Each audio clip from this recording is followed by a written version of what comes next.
I gotta tell you, Jeremy, this Mossflower News gig, I don't know. There's gotta be something more exciting going on right now. Well, we got the Marlfoxes outside, and they're getting bitten by wasps and termites, so that's pretty entertaining. I mean, Oh we've had crap, the red light's on. Welcome back to all right. Reporter on the Well, Wall. welcome everyone to the Mossflower Weekend News with your hosts, Jeremy and Pete. With weather, we've got Drew. With sports, we got Katie, which makes her job very easy because all sports are canceled. And in the field, we have our brave reporter, Matthias. Yes, that's right, Jeremy. I'm out in the news, looking for news about the dry ditch fever. It seems to be ravaging the countryside, but I'm up in the Northlands trying to track down a flower of isosaur. I understand Now, have you spotted the the Wild King McPherson yet? Yes, I have. I've seen him overhead several times, but I have yet to speak with him. When I get the chance, we shall do an interview. Back to you in the studio. Well, thank you, Matthias. Drew, what's the weather looking like right now? Plague. Awesome. All right. Katie, how's those sports going on? There's nothing. Sorry. All right, cool. That was an easy update. I'm gonna go back to playing Tetris now. Let's go back to our cover story where we're covering these Marlfoxes who are still haven't learned good sense and gone home. Yes, when we left the story, they were still trying to invade Redwall and picked up a bunch of stinky ferrets as extra muscle. Stinky ferrets. Pete, I'm getting a report from from management. You're not allowed to say stinky ferrets. You're supposed to say they are smell challenged. We need to keep it PC here. Oh, fine. But yes, when we left, the smell challenged ferrets were trying to invade Redwall. While their kids... I'm sorry, Pete. Invade is a very negative term. You need to make it a little bit more neutral there. Okay, you take the cover story then.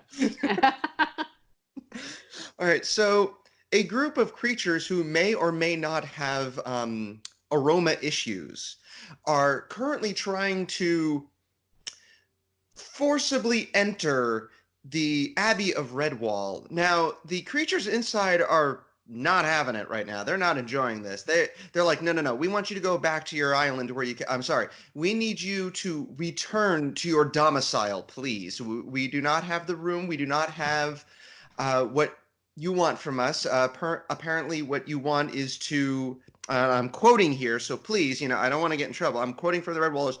They want to murder us in our sleep and probably drown all our babies. Okay, so they're. Okay, maybe evil is actually probably a good idea to call them. And so I understand learned, from our field we correspondent. learned that in order to scale the wall, they are trying to chop down this giant oak tree. Now, we've seen the damage to the wall before, so hopefully we can avoid a repeat of something that's already happened in this franchise. In this franchise. Although that never really stopped Jake's before. I mean, Mossflower, Legend of Luke, anyone? I'm also being told that our Harry Potter quartet has lost the only voice of reason. Because she showed less reason and jumped into a major river. And I she's think totally that was dead. a side effect of dry ditch fever. Yes, Matthias, are you seeing that while you're out in the field? Or is this a common occurrence and common side effect of dry ditch fever? I have not, as all good creatures are practicing good social distancing at this time. Huh. Excellent. I guess Mate's song is, she's just kind of dumb for this. And she's dead. We'll never see her again. Well, remember what I said last time. We all know what happened to the last good singer when Noonvale was involved. So Who's gonna tell the parents and the grandma? You made a fan cry with that line. Jeez. Jeremy, making fans cry.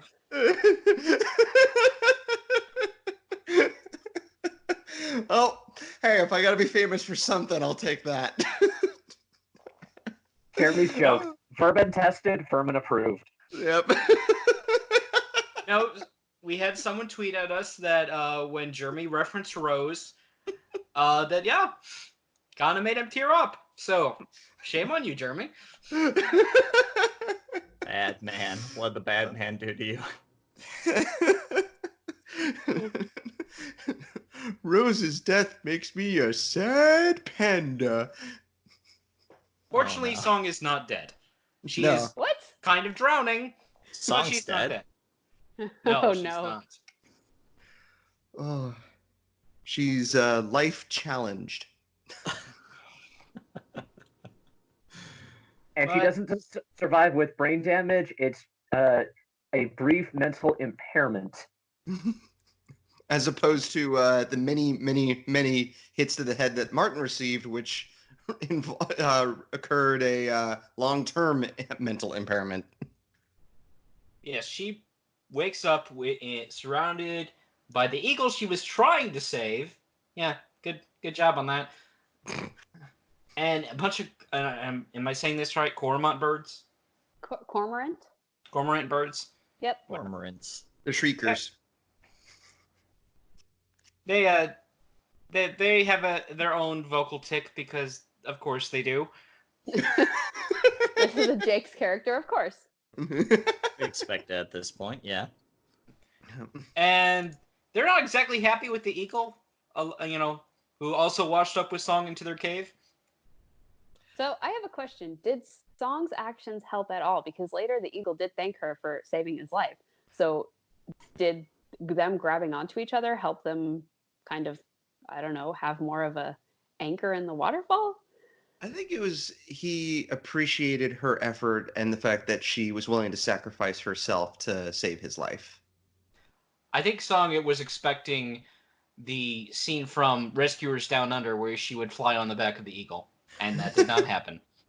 No. She wants to fly like an eagle so her spirit can be free. That movie has such mixed reviews. I've heard people say it's the greatest thing since sliced bread, and other people who really, really hate The Rescuers Down Under. Well, it's better than the first one. It's been I'll a agree with long that. It's been a long time since I've seen The Rescuers Down Under, but I have very good memories of it.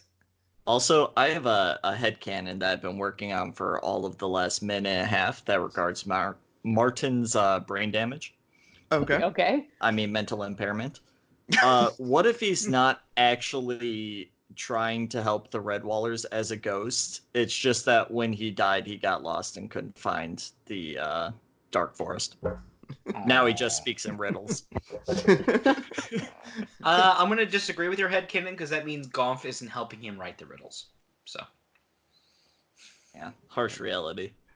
And if people are wondering about the speech impediment of the birds or the birds that saved the eagle and Song, a direct quote is, "Eagle alive, squiddle too. Rrr, not in my nest, thanky. Glock. They'll eat my egg chicks. Grrr, out." Yes.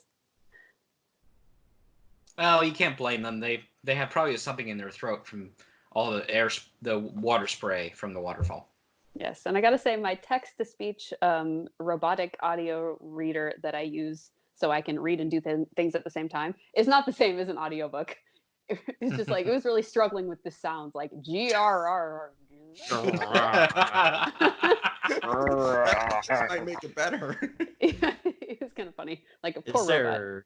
Is there not an audiobook for this one? There's not. This is this is along with Pearls, Legend of Luke, and Lord Brocktree and Rogue Crew. Those are the ones that don't have audiobooks. Oh, Doom White got an Yeah, audiobook? all the rest of them did. Yep. Doomwhite, now narrated by Robert Englund, aka Freddy Krueger. Well, I mean, you can't cast. What was Jason's primary actor? Oh God. You can't cast him because he doesn't have lines. Matthew Hang on. McConaughey. I'll be right back. I want to Wait, look what? this up. Now, okay, I would watch a Friday the 13th. Kane Hodder. Thank you, Kane Hodder. Kane Hodder. So, yeah, Song and we find out Mighty McGraw is the name of the Osprey Eagle. They don't exactly have the warmest welcome, but they do leave with their dignity intact. Yeah, it seems like the cormorant male was the one that saved them, and the female's like, "What in the world did you do? What did you bring into my house? I told you not to bring strange people in my house." Mighty McGraw sounds like an old Hanna-Barbera character.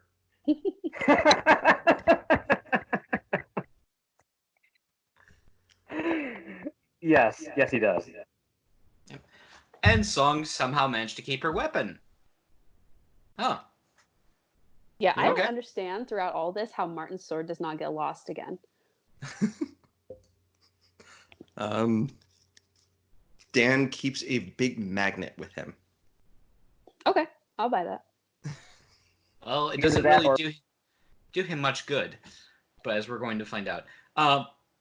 McGraw, apparently we're told, he's a regular. He lived near the lake already, but the magpies in service to the Marlfoxes kind of picked on him because they were bored. They took him by surprise while he was sleeping, right? Yep. Is that how it went? Okay. So he managed to escape his life, but he's got a dislocated wing. Ouch. And he wants vengeance. Oh, it's Well- so sweet when it gets there. It seems like the lake has something for everyone to hate. It's the Walmart of hate. Oh no. Rolling But back do they have places on toilet paper? vengeance. Yeah, all these dated jokes that we're making right now about the terrible coronavirus plague are going to be horribly dated when people go through our archive in a few months. Oh well. Oh no, we were just making I'll fun of think a Walmart. few months. We were just making fun of Walmart. Oh, I'm totally on board with that. Okay. So, unsupervised, Dan, Burble, and Dippler, without their voice of reason, decide to climb down the mountain waterfall, or the mountain alongside the waterfall in the middle of the night. Well, considering their voice of reason just dove into that water and fell over the waterfall, that honestly, they're kind of making a better choice.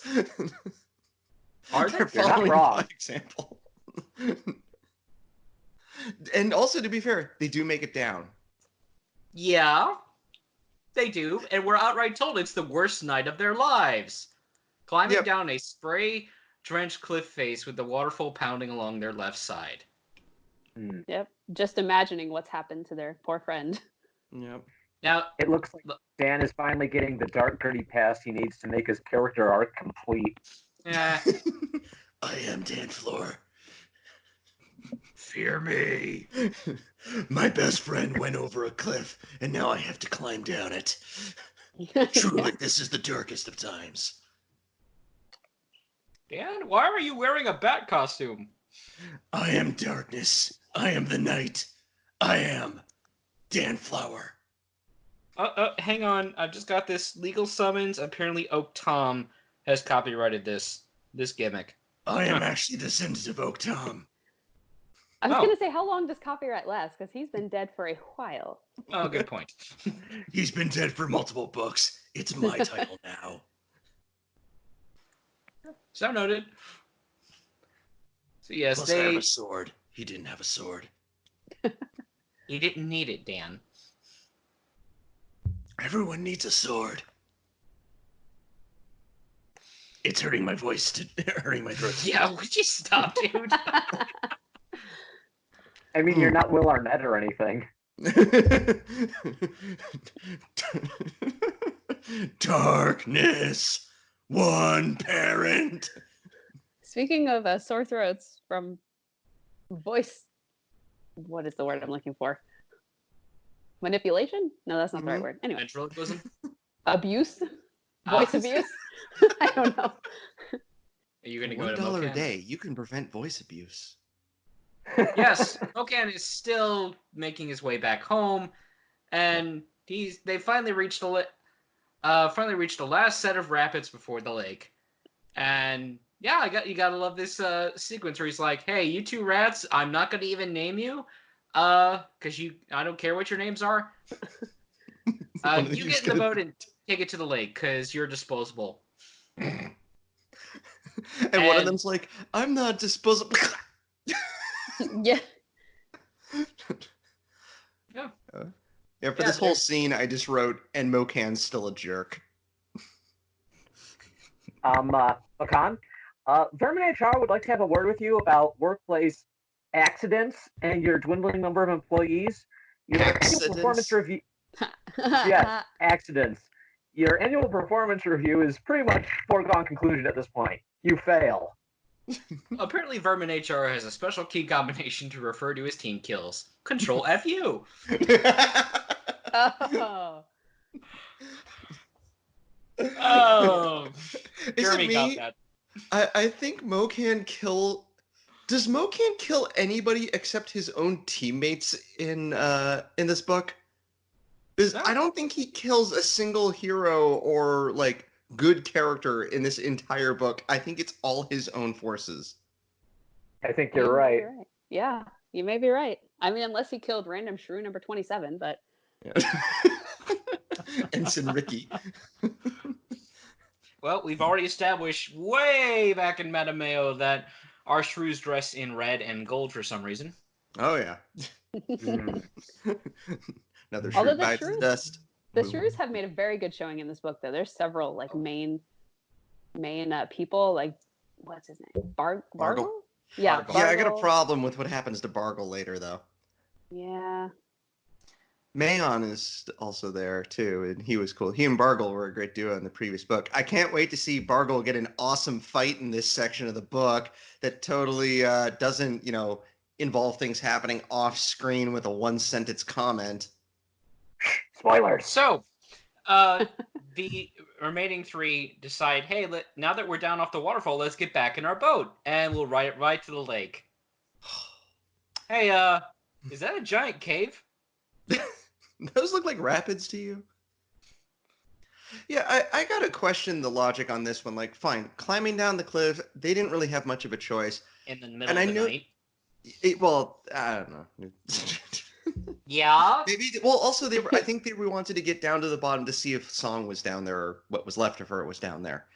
But here you have Dippler and Burble who are confirmed as experienced with boats and rafts and rivers.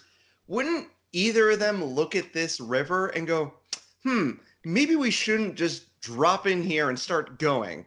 Okay, in their defense, though, they had been up all night. They're in deep shock, and they're grieving a friend who they think has died. So, I mean, they're probably not thinking straight right now. This is true. And besides, Jeremy. it's necessary for them to go through their dark, gritty character arc past sequences. Okay, so we've Dan is Batman, Dippler is Dark Aquaman then, and Burble is Dark Wonder Twins, but so far he hasn't been all that useful. Oh. We're gonna get letters from Burble fans. Yes. All two of them. Yeah, I was about to say, what Burble fans? Oh. So, Jeremy, because I know you're better at this impression than I am, would you please give us your best Baby Plucky? Dan, Dippler, and Burble got down the hole. Thank you. Yes, they are. Steady, a waterfall. I'm sure they're fine. I'm sure this doesn't break the Swallow in half to be repaired later. Yeah, there's a lot of boats that get broken in this franchise. This is true. In this book alone, Mokan wipes out the entire set of Gaussum boats earlier. And in Pearls of Lucha, the same boat gets broken like 3 times. Oh my god, yeah. Forgot about that. I mean, one ship was eventually scuttled, and refloated, but still. Yeah. At least And that one they Bellmaker. did it on purpose. And Bellmaker and Legend of Luke, and Mariel Oh, yeah. Rebel. There's a And lot Mariel. of broken. Yep, Oh, there's a God. lot of broken ships Look, in this. Any book with a boat thus far, yeah, something's gonna break.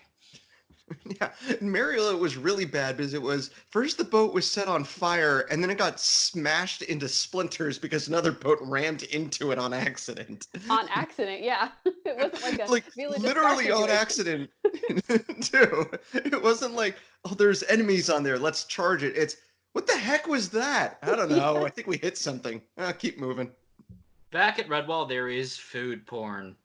Oh, those Oh, scones there is sound food porn. amazing. Quote. Let's see. They make oatmeal scones for breakfast. Hot scones come out of the ovens, and Friar Buddy pours honey over them. Or no, Draglow pours honey over them.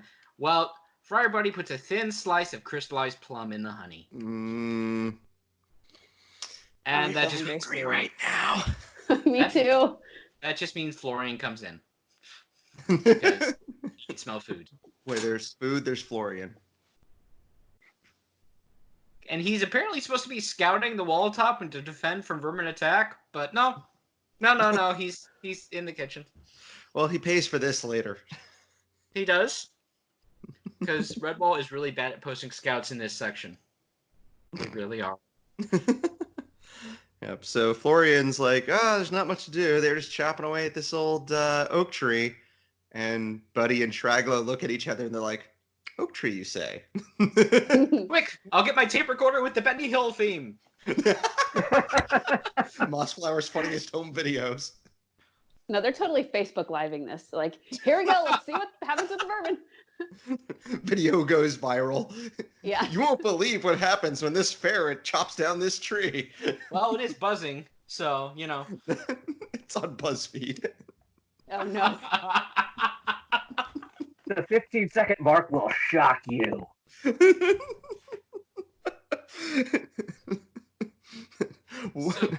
Will they be killed? They termite.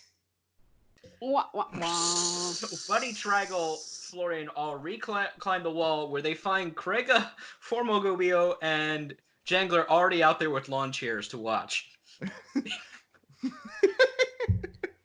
Actually, yeah, Krega starts laughing and Jangler's like, I don't see what's so funny. And she goes, oh, you will. See, Krega outright points out this tree is rotted right to the middle because of stinging termites. And there's also a giant honeybee hive in the top of the tree.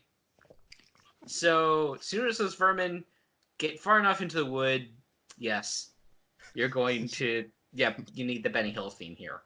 Yeah, Yes. It's chop, chop, chop, thunk. Oh, I think we're almost through. Oh, what's biting me?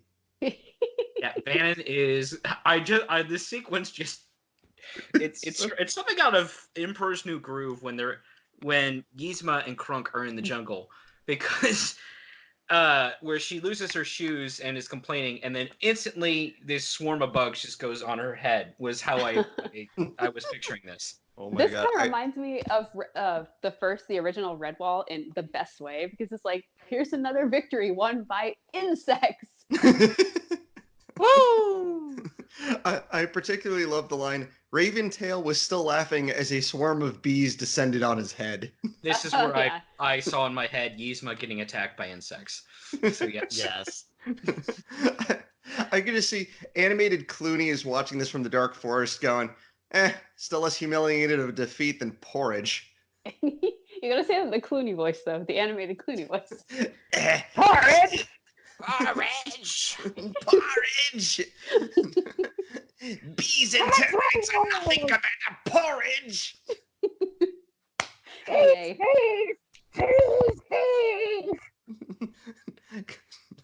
Getting close to Cobra Commander voice there. Yeah. And then apparently everyone's fine except for Florian, who had a big gob of honey stuck to his nose because he stole a scone, and one of the bees stings him on the nose. And there's a lovely poem about it, and Dwapple made sure that it got into the play. Oh my god. And then where he gets pissed, and so I think it was like Mayon or Bargle goes, I'll sing you a ballad about a fork from a salad. It's Traggle, actually, but yeah. Oh Are we my sure God. still Florian's editing this? Because, I have a feeling this is after he went through, and as Katie just mentioned, Dwapple made some edits as well. So yeah, we're back with the Marlfoxes. We have Asgard and Predak kind of laughing at everybody else's misfortune because they're the least injured, because Raventail has completely a lumpy face. Was it like Vanon's feet are like swollen to the point where she can't walk? Ow. Yes. Ow. Ugh.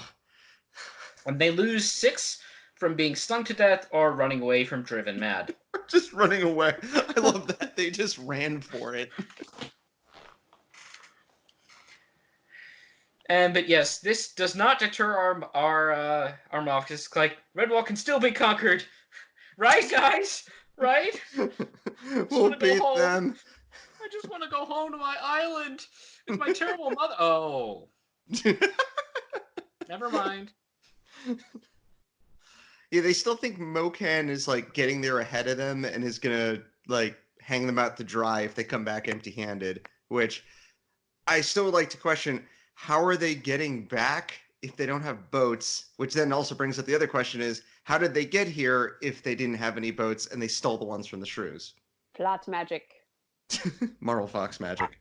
Yes. I'm gonna guess they probably crashed their boats in a storm passing over the lake.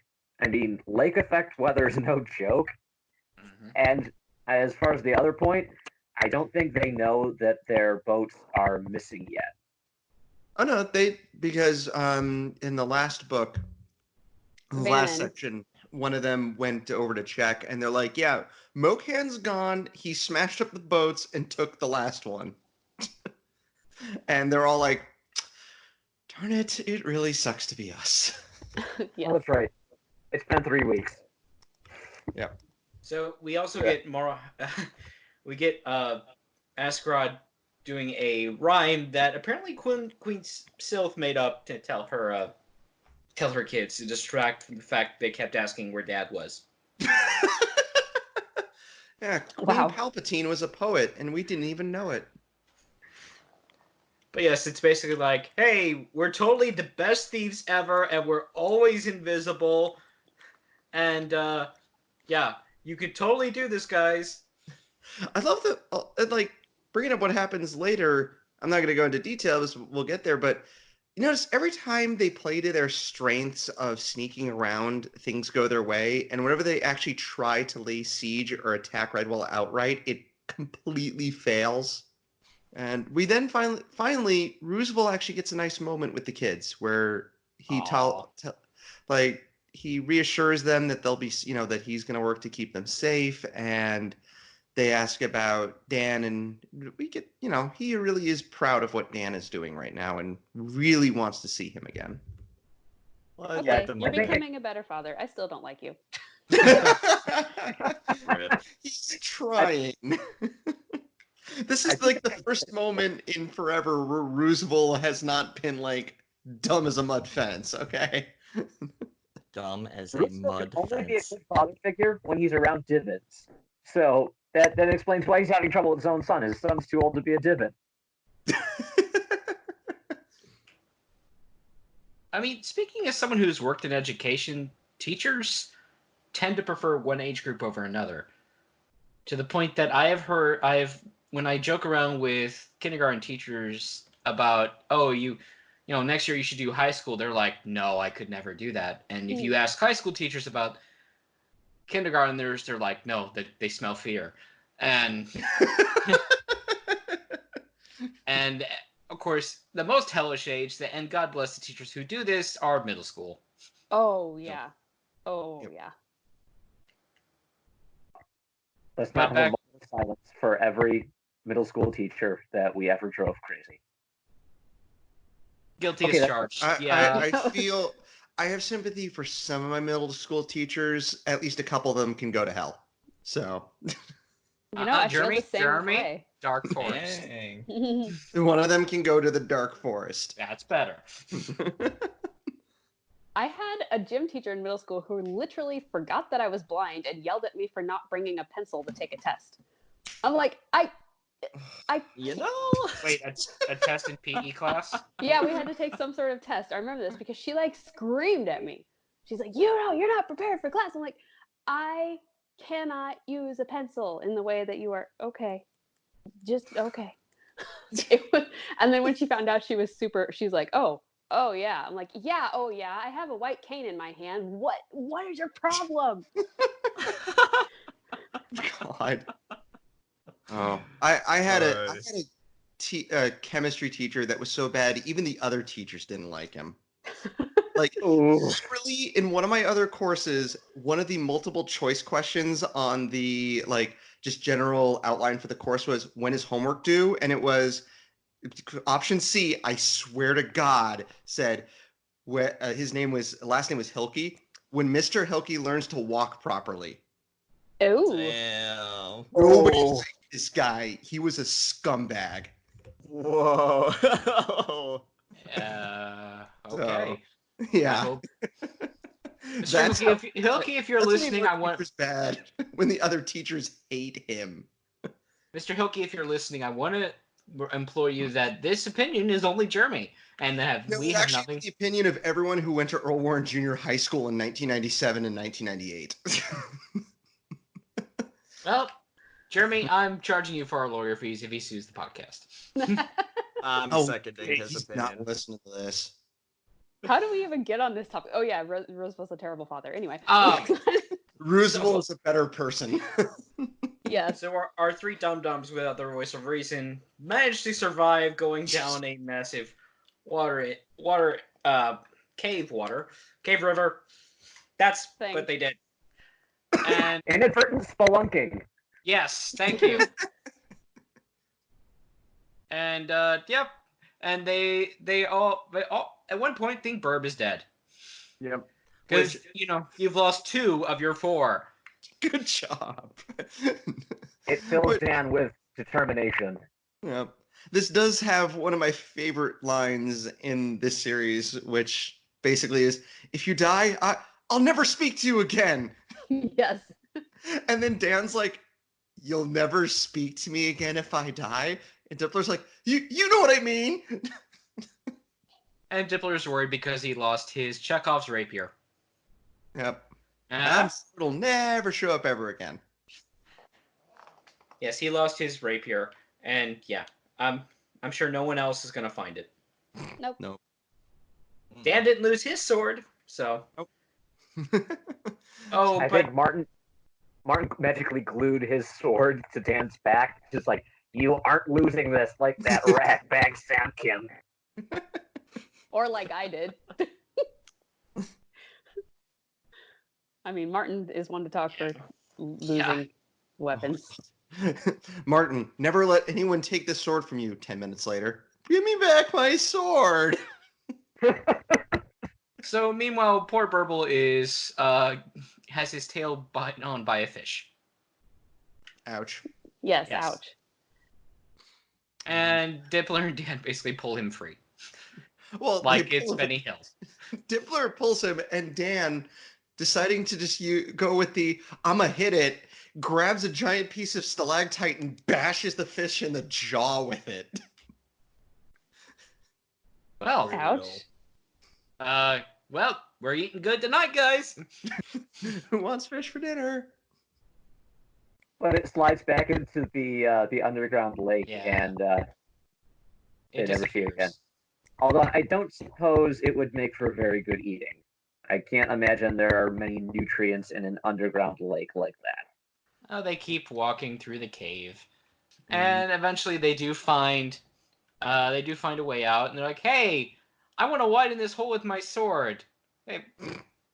And there's Matthias like, "I did it better."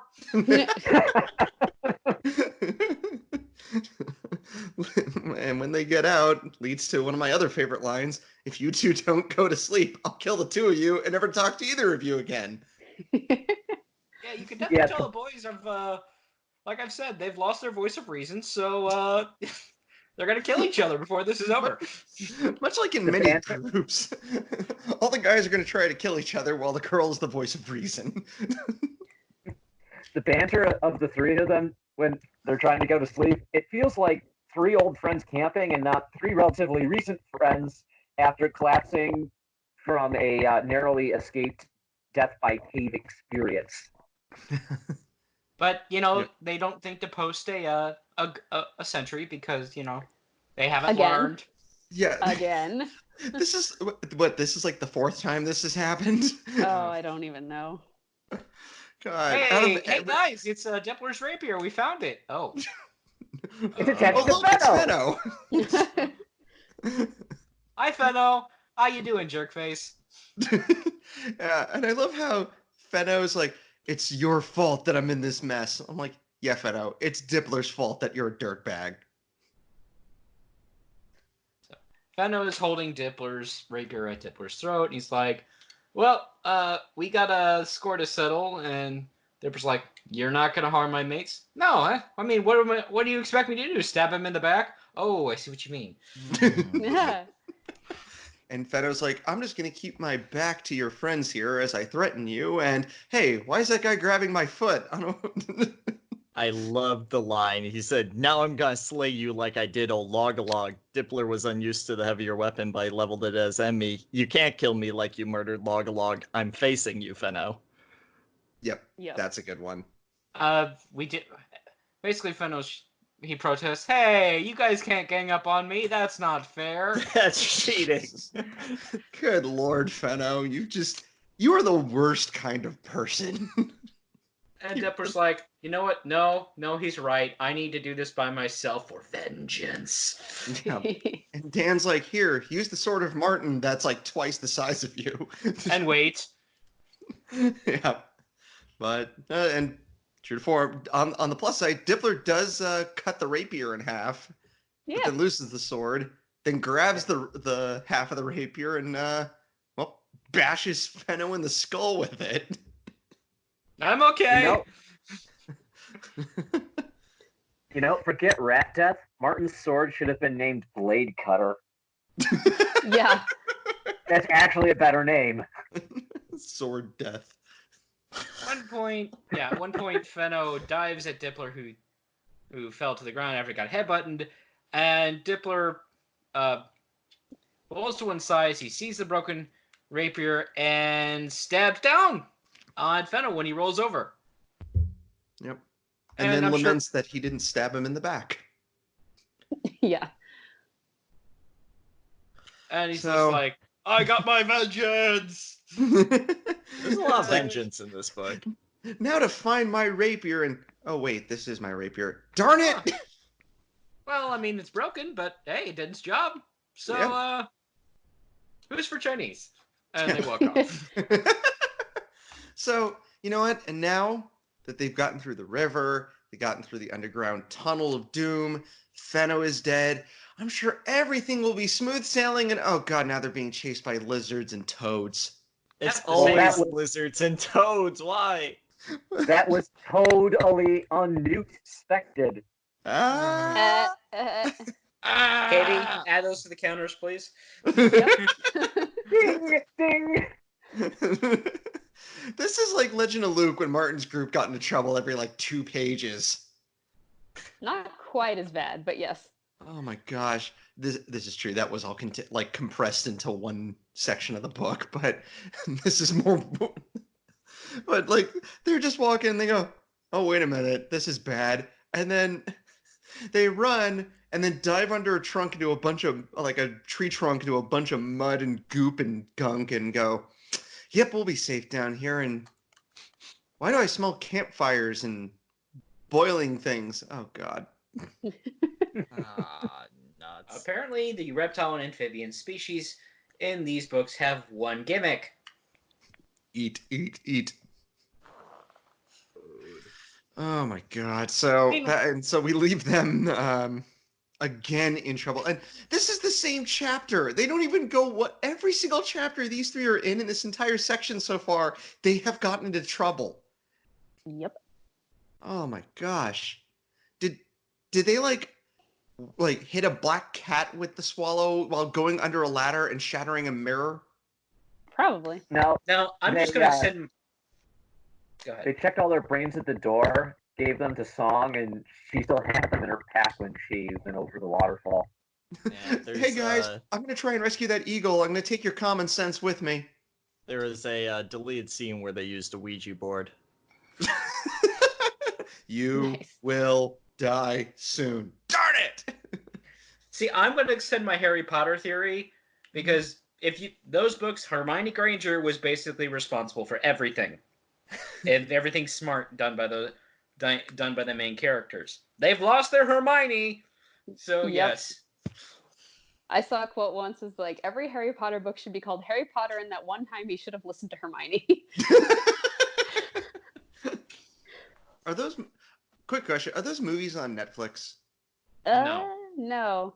Darn it! That would have given me something to watch. They come around on HBO service now and then, but I don't know if they're there right now. Okay, I don't have that one. I do. You can read the books though. Yes, you could. This is true.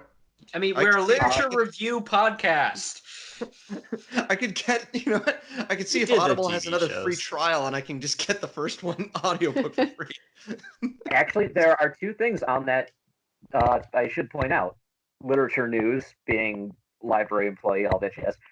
One, Audible has opened up all their children's books for free during the outbreak while everyone's in lockdown, so kids can stream. Well, actually, anybody can stream free children's materials from Audible. And J.K. Rowling, I saw a headline earlier today. She has opened up the licensing for teachers to be able to read the books to their students. So that's all free. Nice. I also saw K.A. Applegate released the complete series that are totally for kids and don't deal with death and horrible post-traumatic stress disorder of Animorphs. Oh, yeah. Nice. Wait, those do deal with horrible amounts of death, body horror, and post-traumatic stress disorder. I mean, in some ways, so does Redwall. Yeah. I mean, just wait until the villain Death in Rackety Town. That is ugh. Oh, yep. Spoilers, but yeah, it's Spoilers, yeah, the villain dies. Oh. spoilers. The villain dies? I'll never let this go! Actually, you know what? To be Drew? fair, Grottle in Lord Brocktree doesn't die, and Ashleg. Ashleg doesn't die. So there's a couple. Oh, Clog doesn't die either. Sneezewort and Lousewort don't die. Yeah. Drew, hold that thought for Raventail for later, because I want you to bring that up with him. So. Okay.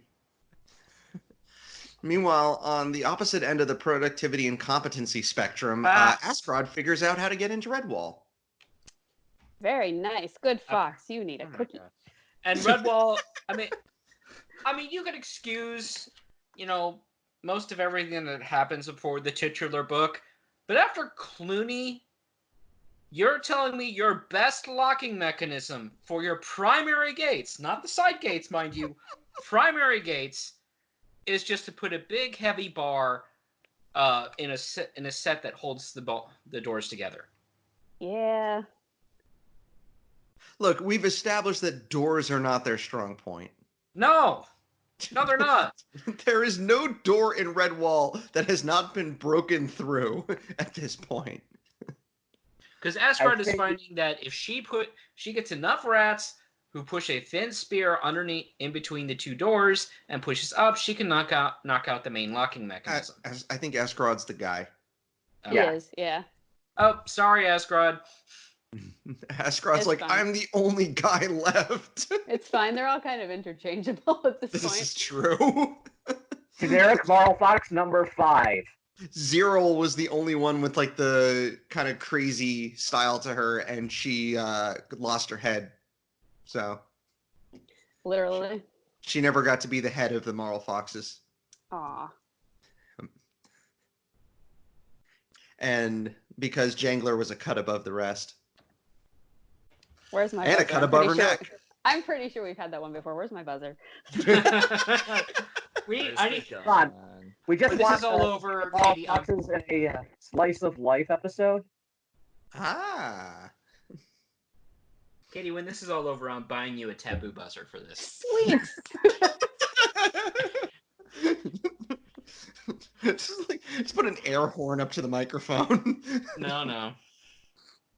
I think I have one. So the Marlfoxes are like, all right, let's rely on our strengths again instead of trying and failing to lay siege to the place. And then Raventail is giving them guff and is commenting, and it's like, Raventail, let the grown-ups handle this, please. But the plan works because Redwallers don't post sentries. Oh my Why? God. They didn't so they did have sentries, to be fair. They just Oh. didn't release those sentries, so they were all asleep or half awake. Yeah, I mean, Yeah, come but on, Dice Krega. had this worked out back in his own era. When he wasn't even experienced in war, he was a novice. Yeah, you think They've that Krega got- would know better. They've got all the Gaussum, they got Jangler, they got Roosevelt. Like, for all of Roosevelt's failing as a parent, he at least knows how to be a good warrior and a good guard. And Krega's a good strategist, it seems like. So I think everyone was kind of slacking off here. I don't I know. know, she Craig's just- strategy was sort of, I hit them until they die. So Right, but in her older, wiser, calmer years, I think she does have a good strategy. actually, I think She her didn't see strategy it earlier coming. in the book was, I'm going to let you guys figure it out. That was a terrible plunger, and I would just like to acknowledge the fact that I heard that, and it was terrible. Okay, What- I was hoping that nobody heard that. I didn't hear it. What was it? I said No. she didn't see it coming. Uh, Oh. No. she lost her rose-colored glasses, or No, that doesn't work. I see what you did there. So yes, So, the they Marlfox they are do in the- get in, and then Buddy just ruins it for them because he goes, "We're under attack," and Good alert. yep, and so then Roosevelt, who just happens to be out there, comes flying in with a kick and just takes out like 3 guys, and then gets Buddy to safety. Because in battle, Roosevelt is awesome. He is. I will acknowledge this.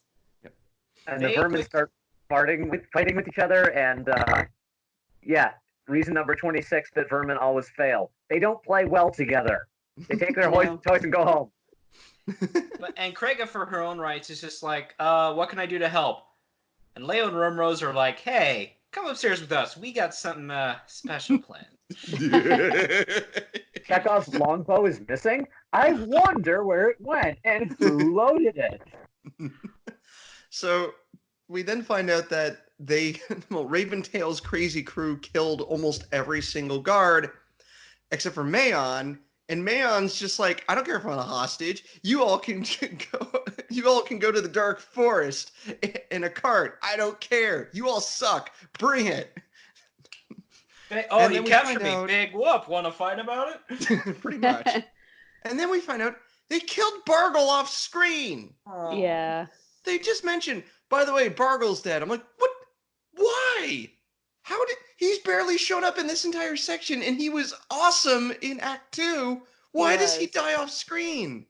Oh, well, since he dies off screen, I'm going to... And since this is a...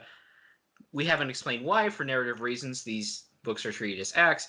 I'm going to say he ran into contract disputes. So they just decided to get rid of his character. You know what? Florian wrote him out. I don't have exactly 35 and a half candy chestnuts in my dressing room. I refuse to work under these conditions any longer. You got the red M&Ms instead of the green ones. Oh, I hate when that happens. I can definitely tell the difference between those two. No, that's an actual thing. There's at least, I can't remember who, but there's at least like one singer or actor or whatever who demanded that they have like all green M&Ms in their trailer. Yeah. Well, that actually makes sense because the whole idea is it's in my contract. If you aren't reading my contract thoroughly and providing me exactly what I'm asking for, I can't trust that you are treating my equipment and my instruments with the greatest of care and that you don't actually care what you're doing. This is true. Okay, that's actually a good point. I didn't think about that. Meanwhile, the Roman get the bright idea of, hey, let's throw stones through the windows. And so Ascaron is like, all right, I'm the only male Marlfox of our group left. I'm sure nothing will. Why is that arrow flying at me in like at escape velocity? Hey, Ascrod. Ascrod, you all right? Hey, is All that arrow right. still going? So Yeah, it was like Krega- it went through Askarod, like out the gate and onto the flatland. Like, I almost wish it had hit that. Lord. I almost You should It's hit so- that tree. It's so random too. Like they're trying to negotiate, and then all of a sudden, this arrow just comes flying in, goes through Askrod, kills him instantly, and just keeps flying. And then all of a sudden, it cuts back to Krega going, "Did I get him?" Yeah, we didn't say where it came from because apparently Aleos and Rimrose's great idea was to use a snipe, have Krega be the sniper while they're her eyes for aiming. That was one of the greatest things ever. Just because we had a moment like that earlier in the book where an arrow went through somebody, but just the fact that Jakes took the time to describe the fact that it still went flying through the front gate. Through the Good open Lord. gates. Yeah. That was awesome. Also, I like to point out, bad form Marlfox is you left the gate open. Yeah. I'm sure nothing's coming through that gate. I mean, Hey, look, they're a in bunch the of otters. grounds. Yeah. Shh. We're not there yet. They otter learn. Spoilers! Oh, whoa. That was very emphatic. I think they skippered that step, but they otter learn from it. All Okay, right, you well, used that pun like 5 times. I'm gonna buzzer that one. I'll have an air horn, but I do have this little air duster, so let's see what that sounds like directly into a microphone. Oh, great. Eh, Okay, nope. No, That that's just not gonna sounds work. like you sneezed into the microphone. that was kind of like hissing from back here. That is Hey, not podcast aesthetically pleasing. distancing. Cut that out. It's full. yes. It's fully, I swear. Raventail Oh. gets the bright idea to set the entire abbey on fire. I There we mean, go. it's effective. This is true. Raventail used fire. It was super effective. He probably won't get his comeuppance later, though. No. We're gonna Obviously not. talk about that. But yes, the Red Wars quickly are like, hey, put him out, and hey, Marlfoxes, truce. Let's talk terms. Yep. Well, we totally don't prepare our last charge. Wait right there. Yep. And And they there's they Vanon. set up for their final stand. Yeah, I'm sure Franon and Predak totally believe them. Yep. And I do like they turn to Krega and she goes, are you sure? And they go, we are. Just hold this door. And she goes, don't worry. Nobody's getting past me. That's It's the like, only yeah. door that never breaks at Redwall. It's Yeah. the one that the Mother Badger is behind. It's like nobody gets past Mama Badger. Hodor. Hodor. And No, I probably Krega just door. well, I just probably made some Game of Thrones fans cry. So Aw. That's all right. Apparently, I made a Redwall fan cry, so we're in the same boat. yeah. We will float in that boat on the river created from their tears. No, that's a single cruise for you, sir.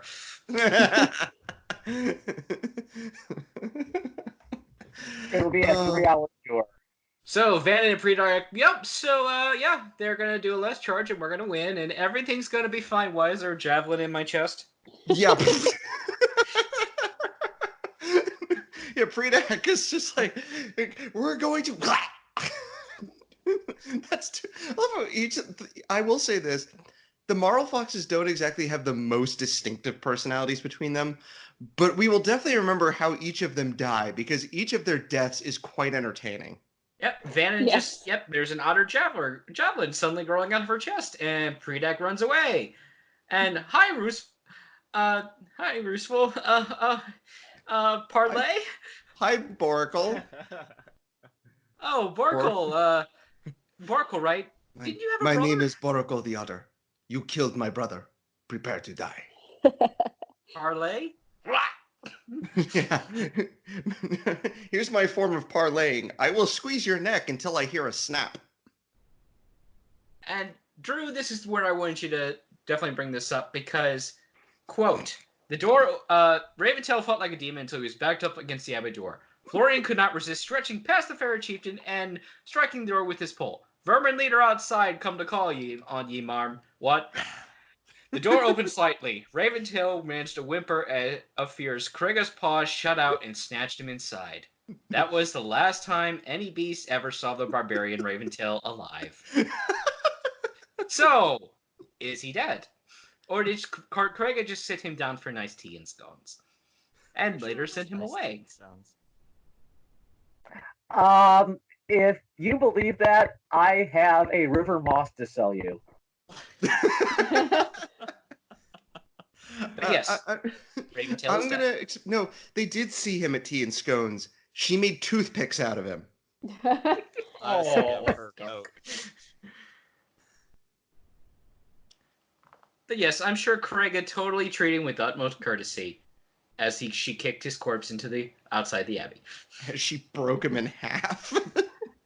I like how too, like the Boracle the otter was like, someone was like, "Where'd the Marlfox go?" And he's like, "Oh, she disappeared, like Marlfoxes do." Yep, like disappeared all right. Never to be seen again, alive. I'm getting a splitting theme here. So the remaining rats and ferrets who were still alive, they basically surrender outright. Yep. It's like, guys, sorry about trying to invade and kill all of you. Yep. Right? You're not going to kill us. Yep. And I like this part where Florian goes, okay, before we make you leave, you're going to clean this place up right now. And I'm not going to be very forgiving if you don't do it right. And then Mayon walks over and goes, oh, I'll help. So, and then we're basically told they're going to be let go in small groups with 2 days provisions. Oh, that's nice of the Redwallers. Yep. Oh, what's that? They dose us provisions with Sister May specials? Oh, okay. Sister May and if we see you again, we're going to have Craiga the longbow again. Craiga's like, oh yeah, that was fun. I want to do that. We're going to see if how many of you that arrow will take out after it goes through the first guy. And yay, the war's over, and no more Marlfoxes at Redwall. And then there was 2. Yep. Moken and Lantur, who totally didn't kill her mom. No. Nope. Yep. The white ghost did it. Was that during part 3? No, it was at the end of book 2, like towards the end of book 2. Oh, yeah. the goblet swapple. Yep. Yeah. And in chapter 30, we return to the unlucky trio as they're lying in mud. Yeah. Dan and Co are bedraggled, but I think there's a song that'll cheer them up.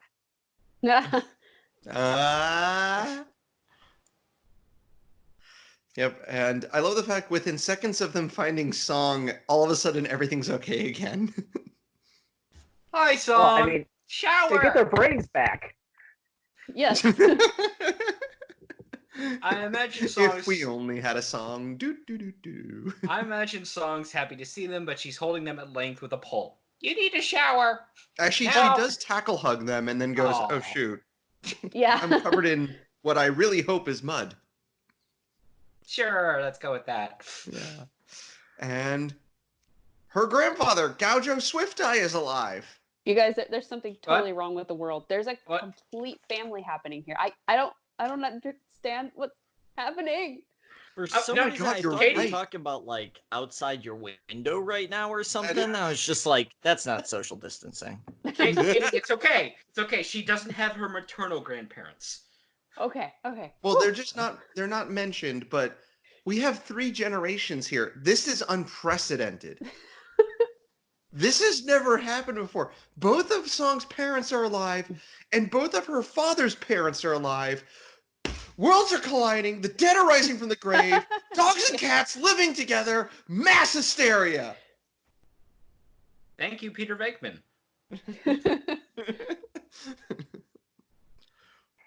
I will say there's at least one instance I can think of where, actually no, 2 instances where you have 3 generations together.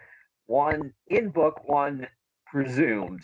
You have Martin the warrior, his father, and his grandmother. Oh. And also, well, I'm saying like also 3 complete generations. Okay. Because his grandmother, her husband was dead, and then his mom dies off screen. I mean, the closest we closest we get to this is Matamao's epilogue, where Yeah, I was going to say, yeah, with The Matthias, closest you get is when somebody mentions Matameo, it in and a Martin book. II. Oh, yeah. So, "Hi, Grandpa, you're alive. Where you been?" You know. I got captured. I wandered off because reasons, and then I got captured by Marlfoxes. Great. What were those reasons? I was bored. And I adopted a bunch of hedgehogs. Meet your aunties and uncles. Oh, great. So let's talk about those Christmas presents you owe me. I will say they meet hedgehogs who are river hogs with a raft. And you know what? There's been a precedent. Every time we meet a hedgehog family with a raft, they're always pretty awesome. Mm-hmm. Mm-hmm. Especially Gurgen Spearback in the last book. Yeah. Yeah. So yeah. Oh, and hi, meet my eagle friend. Yep.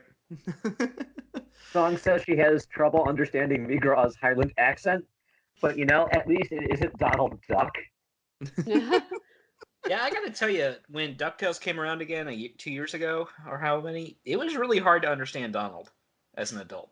I always love. I never actually saw the movie, but I remember seeing the commercial for it. Is when they did a Three Musketeers animated one with Mickey, Donald, and Goofy, and there was a clip in the commercial where Donald is like screaming for like 10 seconds, and then Mickey just looks at him and goes, "Donald, I can't understand a word you say."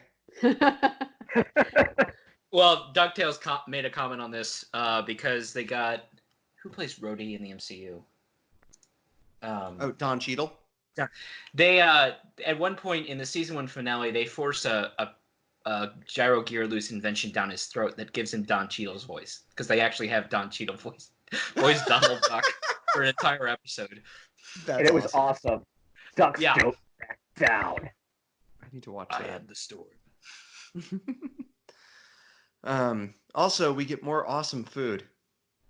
Yep. Especially the cornbread with hazelnuts and apples. Well, I know what I'm going to try making for the next food episode. Yeah, that sounds delicious. I mean, I've made jalapeno cornbread before with Asiago cheese, and this still sounds better. I just want all of it. I want Jeremy's maple cornbread. I want the jalapeno cornbread with Asiago cheese, and I want the hazelnut. Why can't I have all of it? I just want all of it. Because we're I all really eating canned food right now. Yeah, I'm so hungry. I ate already. I'm not hungry. I don't I'm actually feel bad for anything currently. you should have eaten. Yeah, I've- that's true. I've Yeah. actually got months ago. I made homemade pozole soup, and I froze some of it. It is currently defrosting in my fridge. I'm having that for dinner. Ooh, I Nice. think I brought downstairs. BRB. So, oh yes, and my hedgehog family totally found this broken boat. I think it's yours. And yeah, Gajo's hedgehog family were like, "Oh hey, that's our boat. Neat." Yep. They get a free repair service. Oh, that's nice of them. Rather than putting it up on the lift saying, yeah, that's going to run you an arm and a leg. I'm going to cost you 25,000 acorns. That's just for the parts. Labor's extra.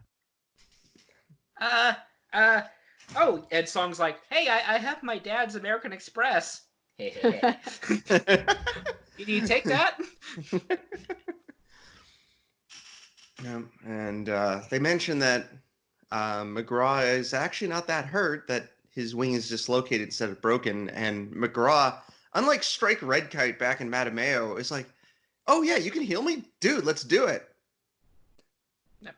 And if you've never been told how much a dislocated limb hurts when it goes back in, I can Oh, just yeah. imagine. yeah, I've been told. yeah, people basically scream when this happens. Yep. So Yeah, my dad dislocated his thumb years ago, and Ah. yeah, that did not. Don't put me down for that. yes, well, Gosh is like, so now that we have your friends back and we're repairing their boat, who wants to invade Marlfox Island? I do. Oh, and you guys gotta get your tapestry back, right? Oh yeah. Oh Yeah, yeah, that. Huh. How did we forget about that? Yep. Well, speaking of said island, they're having a big ceremony to uh, toss away. I mean, lay Queen Rita Repulsa. I mean, Palpatine. I mean, Mrs. Voorhees. I mean, Queen Sylph. They're laying her to rest by dumping her body in the ocean and then having it get eaten by pikes. Like, So I have a yes. question. Like the slaves are saying, like everyone on the island pretty much knows what Lanter did. So why does she have to keep up the pretense? Like, why is she like, oh, my mother's dead and it's terrible? Why can't she be like, yeah, I killed my mom, so? I don't think anyone's gonna miss Mom, so that's a really good question. The only thing I could think of would be that maybe she's afraid that other rats might be ambitious and on tattletale to her siblings. But Like if maybe if Mocan or some of the others have spies. Okay. What's the odds of Mocan showing right up when this happens? I mean, I got brought. Oh, look, a nice. wild Mocan appeared. But yes, Lanter is going through this huge pomp and circumstance where she's wearing a grieving wooden mask that has crying features on it while she tries not to snicker. Yeah, So, I was gonna say it's covering up the fact that she's like has this massive grin on her face. I'm finally free! Okay, grieving time's over. Bring me everything, as it is now mine. We will have a moment of silence for Queen Sylph. All right, that's over with. It's, again, to reference Emperor's New Groove, it's literally, well, she's not getting any deader. Back to work. And so as she goes, I am now the queen, and I'm going to have this very long reign, and Sylph is gone, and oh Hi, God, Mocan. my brother's here. And she could have literally just said, hey, water rats under my command because I've got more of them than Mocan came home with. Seize him. Yep. Nope. So she lets Mocan take the time. Note that isn't she like up on like a huge? She's up on a cliff or something. Mocan gets all the way over to her, and I just like to point out, Lanter spent 2 books, 2 sections of this book, trying and succeeding to kill Queen Sylph. She has finally become queen. Mocan's plan is, hey, look over there, shove. Yeah. Yep. Yeah, that's it. That's literally it. Because he basically shoves her over the side, and had she basically followed the advice from the Princess Bride about the shrieking eels, because that's what they are, and been pulled to safety instead of thrashing around and, hey, fresh food. I know you just filled up on older Marlfox, but Yep, and Mocan's like, she tripped. I tried to save her. boss, no one believes that. All right, well, I'm king now, so it don't matter. Now let's burn things. And then there was one. Yep. Yay. Backstabber was backstabbed by the backstabbiest backstabber. Now backstab Yeah. sounds like nonsense when I say it. So, I'm sure Mocan will go mad with power, right? Oh, of course not. Um, You know, none of the other island kings that we've seen so far in this franchise have gone mad. Oh, wait. To be fair, Fool, Mocan, yeah, I know. To be fair, Mocan doesn't get a lot of time to usually see that villain breakdown we see with most of the bad guys when they realize, despite their best efforts, the good guys are winning. And, you know, in the series, we have different levels of that final insanity from some villains to others. I mean, Damog didn't really have that at all until Krega was literally on top of him. Whereas Gabul, well, he's still chittering to himself in the Dark Forest. So there's that. But Mocan, he does. I mean, he knows he's gonna get a nightmare shortly hereafter, but he doesn't really have that villain's breakdown that we're gonna see. So that's not unheard of, but it's definitely odd. I mean, he does have nightmares, though. Yes, he does. Because Martin is bored. So now we see hedgehog pie making, which basically means, hey, Not It's- actual hedgehog pie, but you know. Yeah. Hodgepodge pie.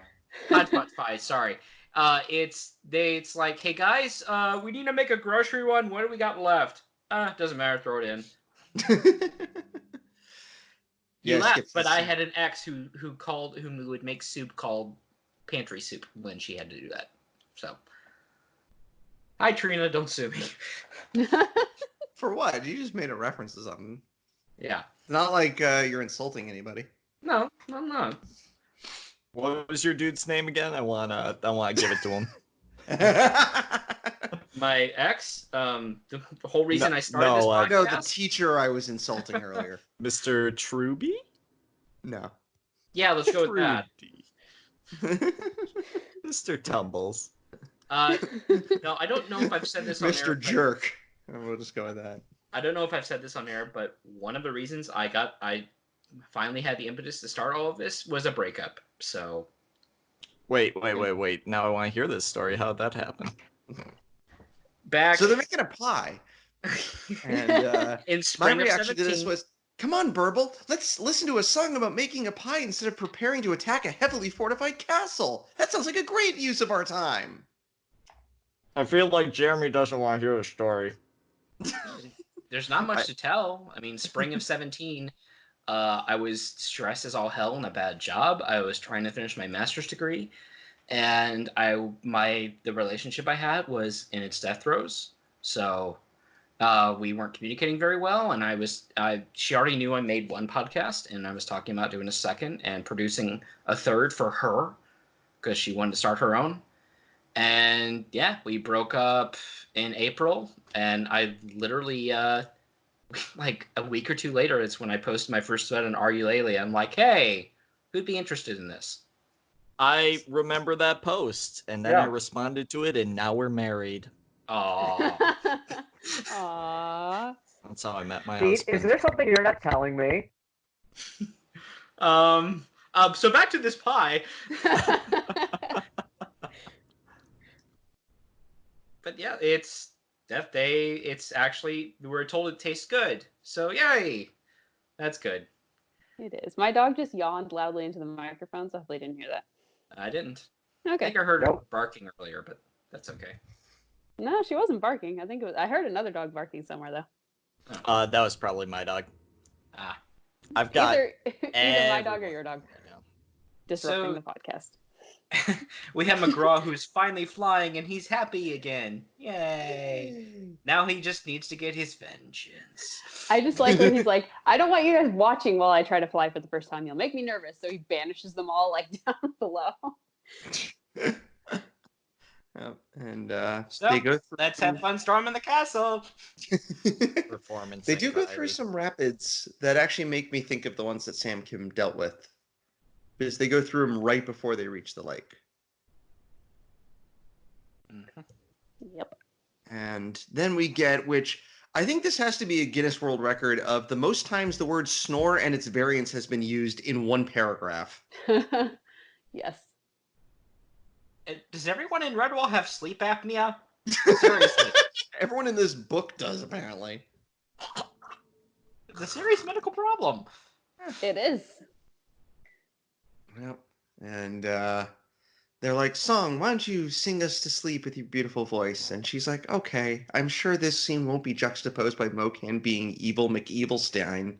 Oh, look, it is. Song, are you breaking the fourth wall again? Yeah, we go from Song singing and this sweet moment of like Gaujo being like, oh, I remember Eleo used to sound like that when she would sing when we were younger. And then we go back to Mocan, the evilest evil guy that ever eviled. Yep, and he's sitting. He's not even sitting on his throne properly. I imagine him like sitting on it sideways with one leg crossed over, and we're like, yep, it's good to be king. Yep. It's good to be the king. Yep. Oh, I just can't wait to be king. Oh, and yeah. Oh, the mom's palanquin. Oh, guys, I can walk. Come on, you can toss it over the cliff.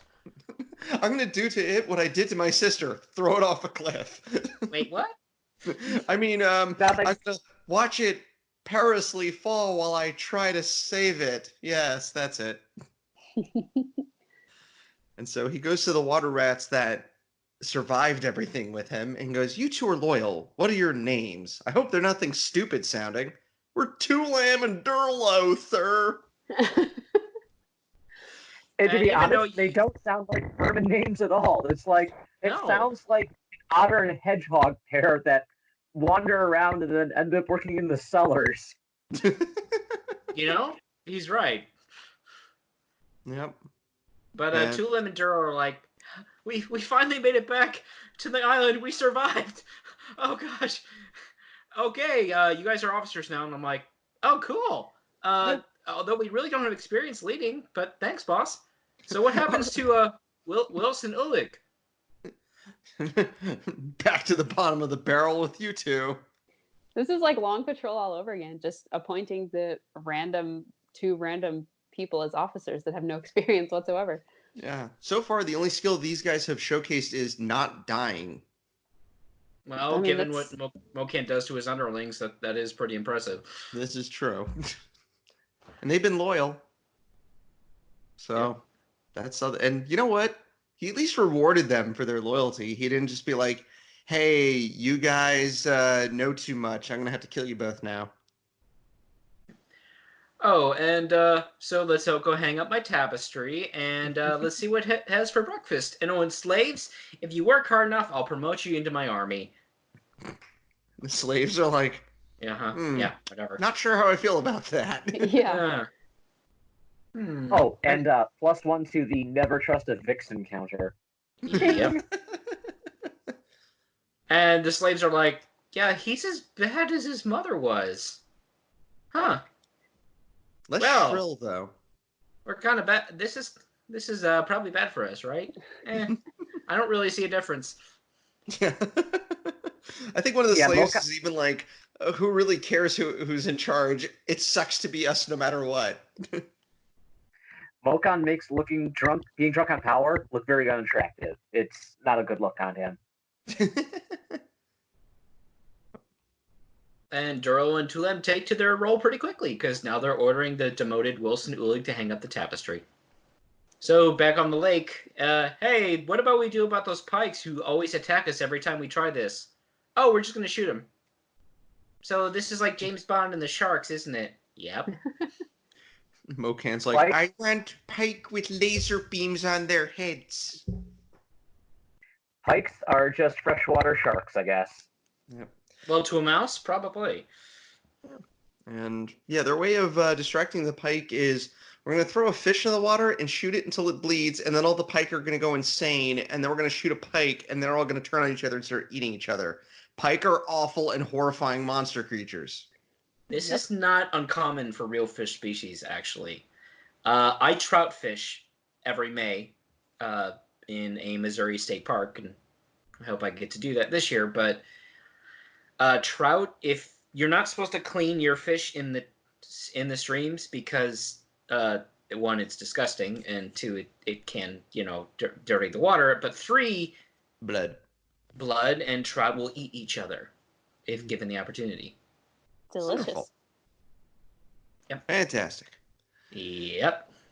So this is not unheard of. Okay. And now we know. Yes. And knowing is half the battle. Thank you. We are full of G.I. Joe references today, aren't we? The more you know. Ding. And so. and McGraw killed the magpie leader that we never really saw. Oh, not yet. That comes later.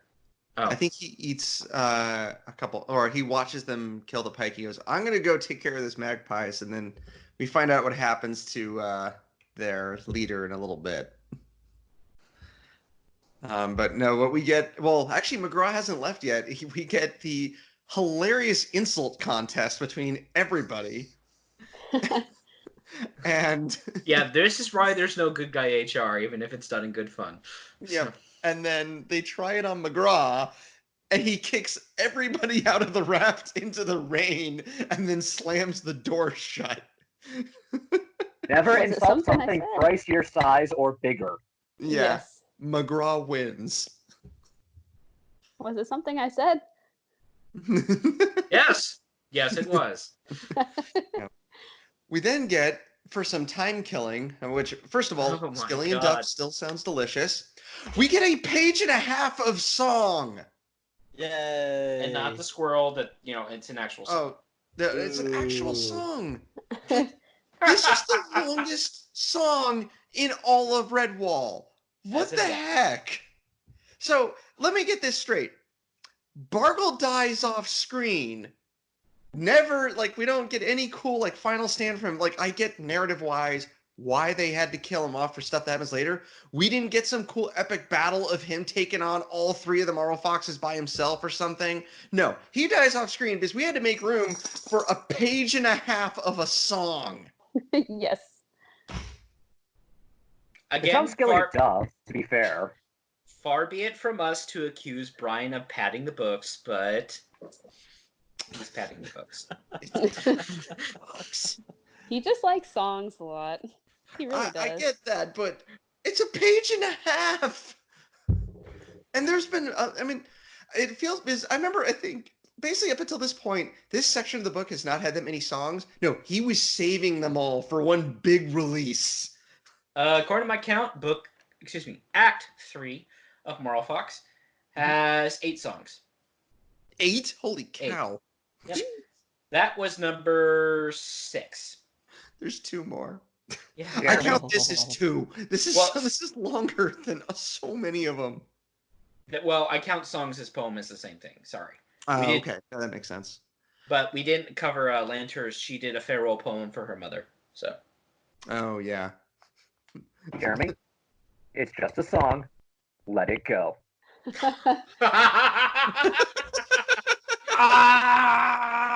Oh, God. No, he couldn't. I'm sorry, he couldn't hold it back anymore. I get it. Where's... Oh, meanwhile, hi, Mocan. Oh, shut up. And cue Clooney Dream Drew, I Sequence didn't hear you. 2.0. Pretty much. I stole the right. tapestry. This will totally work out well for me. Why is that scary-looking mouse in armor wielding a sword coming after me in my dreams? Where did the boss music come from? Why do I hear Clooney laughing? Why do I know what Clooney is? So I think Never trust never the Dixon counter +2. This is true. Never steal anything from Redwall. It never works out well. No, and And I Will mean, stole the bell and went insane. Clooney stole a piece of the tapestry, was being haunted by Martin. Mocan now is being haunted by Martin. with great power comes great insanity.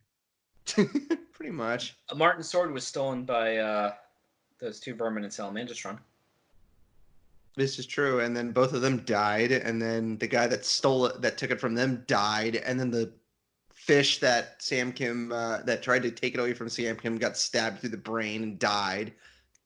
There's a theme here, yes. Yes. The But- captain of the ship that took it away from Dan Dinamiri of Redwall got killed. Oh, So- but back to Mokin's dream, because as we established in the last episode, Martin left the care of Redwall to Matthias's ghost while he's out doing this. Yep. So Martin, as we just said, yeah, he's given a nightmare, and the tapestry has come to life, and he's part of the 4-poster bed that Moken sleeps in, and Moken can see images of the 4 young Harry Potter youngsters come to kill him. They're coming to take me away. Haha. They're coming to take me away. Hee hee. Now, just a moment. Real talk. I think this nightmare scene would be amazing if it was properly animated. There's action, tension, a smidge of horror, and most importantly, the ethereal discomfort of dreams that just naturally make you kind of go, ugh. I mean, this reminds me a bit of Madame Mayo, the animated series, when Matthias is experiencing the fever dream of Martin. It's like something like that, only a little bit more intense. Yeah, I think it would be better with the song. I do want to point out that Moken at one point, after he wakes up from his nightmare, He's like, oh gosh, I just need some wine. That'll totally fix it. And he stands out in the rain outside on his balcony, and he's like, oh, what acts of treachery, murder and treachery has his own mother committed that she had, it made her sleep so uneasily? Would this what it's like to gain the power of kingship? Yeah. I don't think his mother cared that she, killed all those people. It wasn't really her thing. The only thing she was getting haunted by was a bed sheet. Maybe it's. Go ahead. Oh, sorry, go. I was just thinking about Macbeth. Nice. I was thinking about that too. Macbeth. What is this? A white ghost in my hand. I see thee not yet. Not. I clutch thee not yet. I see thee still. Yeah. I'm not the English major Drew is, but I did take a lot of Shakespeare in my college career. I took a Shakespeare and film, and we had to watch the entirety of the Leonardo DiCaprio version of Romeo and Juliet. Oh God, I'm sorry. I saw still that have in high nightmares. school. Get me my longsword gun that has longsword written on it. Oh, okay, but that was funny though. Like, That was actually funny. there's one Richard III that just starts with a tank bursting through a wall, and that was pretty great. So, well, it was a good class. Did you ever have to watch the Japanese version of King Lear? Yes. What's it called? It's a Japanese version of Macbeth we watched. Into the Spiderweb, is it? Give me a second. I want to say this was a big thing for my high school Shakespeare class. It's not Throne of Blood, is it? Akira Kurosawa. It's Ran, R-A-N. It's very long, but it's really freaking good. And the writers transition the story from obviously not Europe to medieval Japan, and instead of 3 daughters, he divides it between 3 sons. So, but no, it's also gloriously bloody. So, as Japanese filmmaking was at the era, it's 162 minutes, so nearly 3 hours. Oh my Yes. God. Is it the Roman Polanski version of Hamlet that's like 3 hours long because they didn't cut anything? I couldn't. Anyway, yeah. Back Redwall. And to their credit, there are actually posting sentries for on the raft because Gajo's out on taking the last watch of the night. Yep.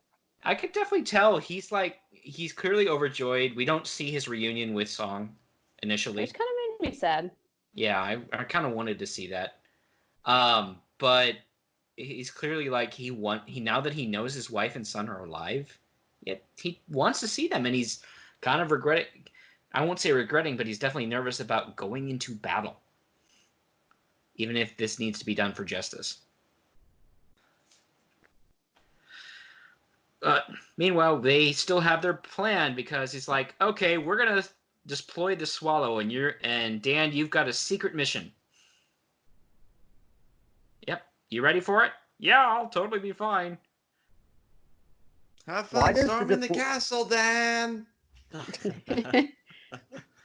Yep. Why does the deploying of the Swallow feel like, I don't know, some kind of spy thriller where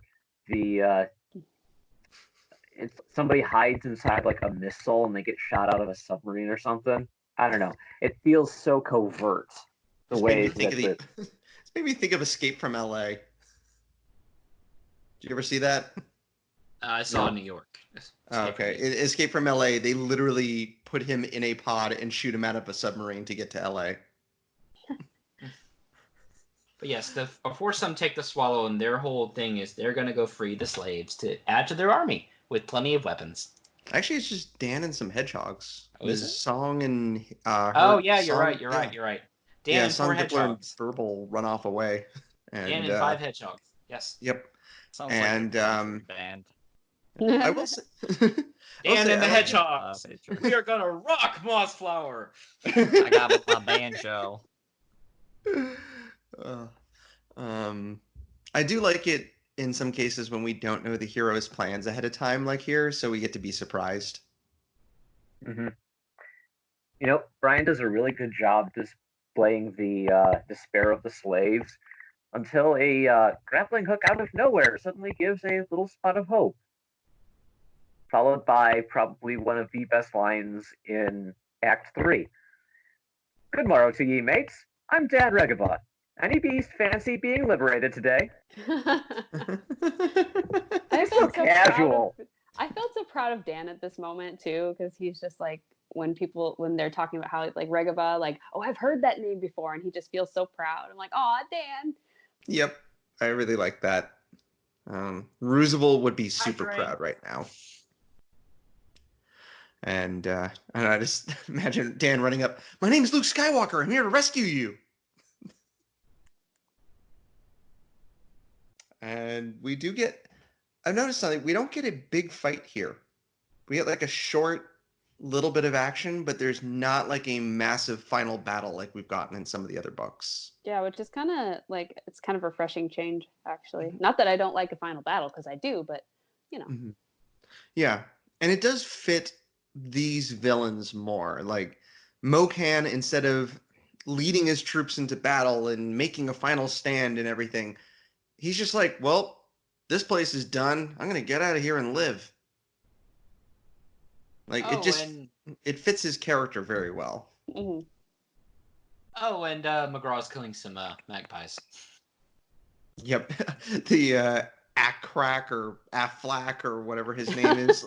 I don't really care because he dies effectively off screen. Well, no, because his body hits the floor and they're like, oh, and McGraw goes, ha! And he just chases after a bunch of them as they try running away, like flying away from him. Oh yeah, he's having a good time. Yep, McGraw's having a great time. The slaves are gawking, just like, oh no, look at Athrak's dead. And Dan just continues working what he's doing. It's like, real tough guys don't look at explosions, and they definitely don't watch comrades wreak vengeance on their mortal enemies. And so Ulig and Wills are like, no, we should totally fight back. Charge! Oh, that's not good. Oh, boy. And doesn't go well for them. And the so far unnamed hedgehog maid punches Ulig, tackles him, and then probably beats him to death off screen. And then Wills gets surrounded by slaves and literally dies screaming, which is what stops the battle. Yes. That is so metal. Is it Feldo time? I think it's Feldo time.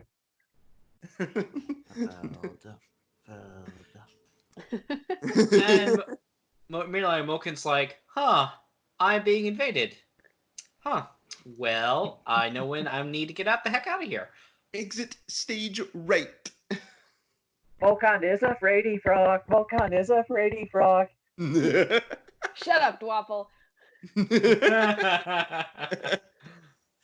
The full surrender, we then get like just a full surrender, and it kind of reminds me of the end of Mossflower, where just Zarmina's troops were so mentally defeated that they're like, okay, yeah, we're done.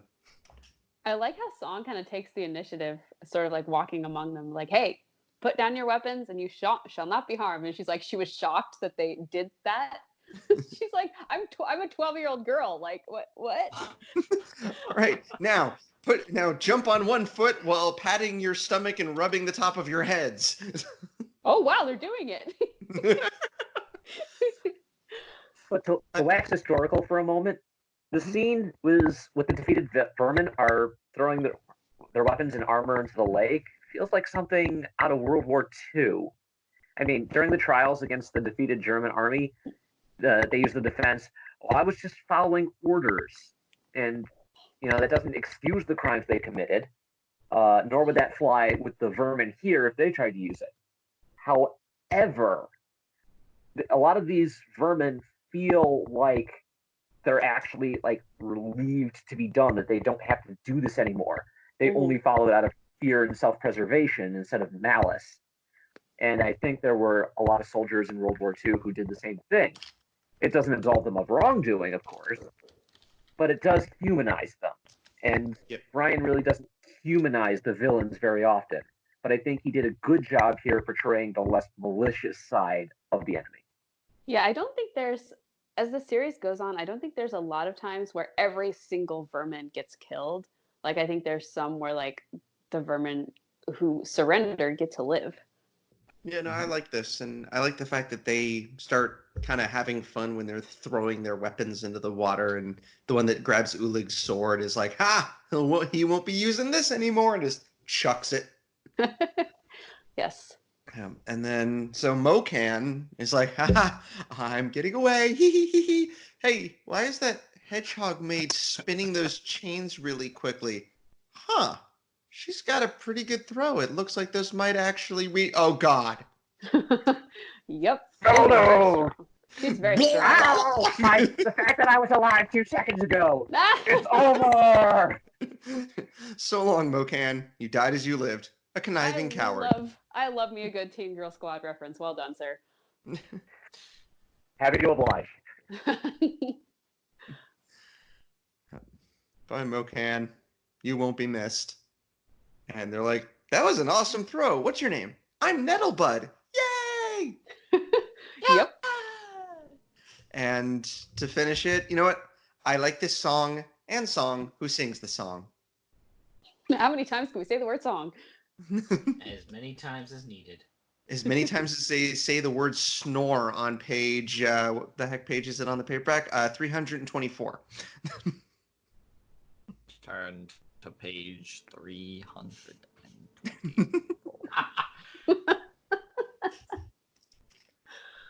R.I.P. Alan Rickman.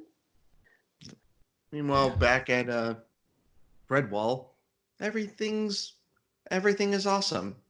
Everything is cool when you're part of Redwall. That's 3 references I've got in a row. This is good for me on this podcast. And you see Florian coming in with Roosevelt, and well, let's just say they need Mary Poppins, y'all.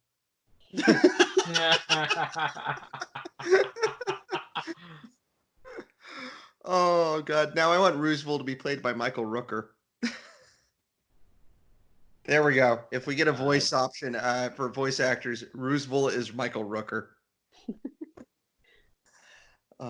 And they go, "Oh, we are missing a Dibbin." Wasn't that how all this started? And back to God, square one. the book is looping itself. And you know what? Finally, a named baby dormouse. With giant ears. Yes.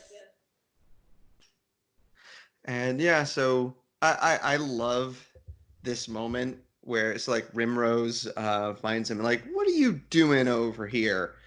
And he's like, "Oh, I wanted to join you with the singing." And she's like, "What's singing?" And then she sees everybody coming, and I just love the line. Like, she's completely thrown off. Like, she's so excited and she's so emotional. She goes, "Tell them, Abby, or Abby, go. Tell them, Jangler. Tell my daughter coming home. Quick, Abby." Yes, this is Rimrose exactly can't like my words mom. right now. Oh, sorry, go ahead. I was going to say, this is exactly how my mom is when she gets super excited. Like, she cannot say sentences, and she assumes that we know what she's trying to say, but sometimes we don't. It's like, Mom, you just started 3 sentences at the same time. What is going on? Like, calm down. Yeah. Rimrose can't talk right now. Please stay on the line until your warriors return. And we get many, many wonderful reunions. Yes. And I really like how it pauses like song watching Gaucho and Aleo get, reunite. Yes. Oh. And I got to say, I do enjoy the reunion between Roosevelt and Dan because, I mean, all he has to say is Dan that night. I'm sorry. Mhm. And Dan, because he's a compassionate and empathetic creature, is like, don't worry about it.